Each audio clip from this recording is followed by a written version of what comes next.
Well, we are out here in a certified pandemic, y'all. We are out here in a state of emergency. What does this mean? Well, let me tell you my vantage point and my perspective.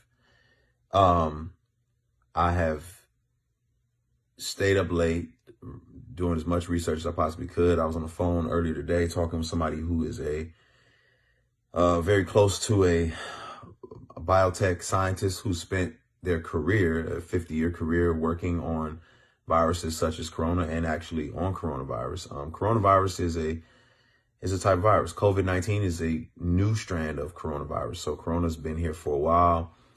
This is a new strand. It's ultimately a respiratory virus. So it attacks the respiratory system. So let me just say this.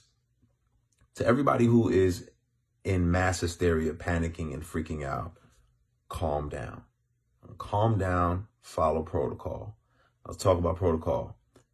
Sanitary conditions. Be sanitary as possible. Practice social distancing. Limit your time out and about, interacting with other people.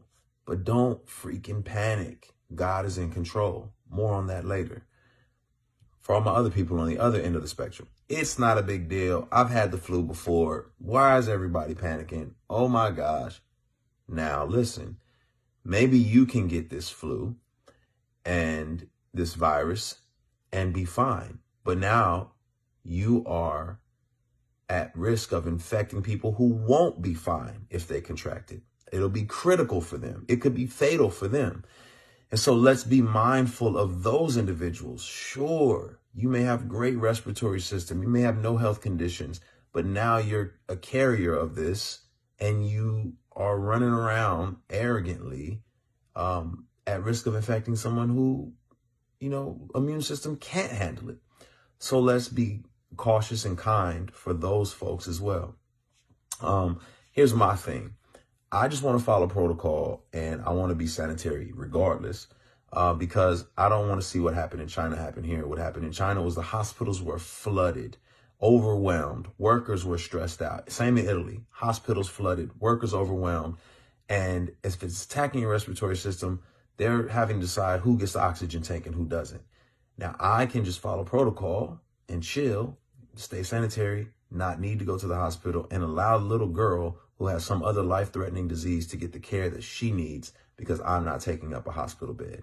That to me is just loving, it's kind, it's gracious. Here's my last point on the whole thing. God is in control. We live in a world that is broken. There have been pandemics, there have been wars, there have been bombs, there have been plagues since humanity's been here. It is not an excuse for us to act inhumane and as if God is not in control and as if he's not a God we can trust.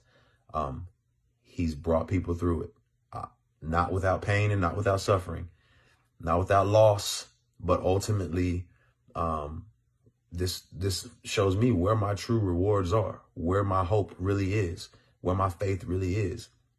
And I would say, man, God is in control.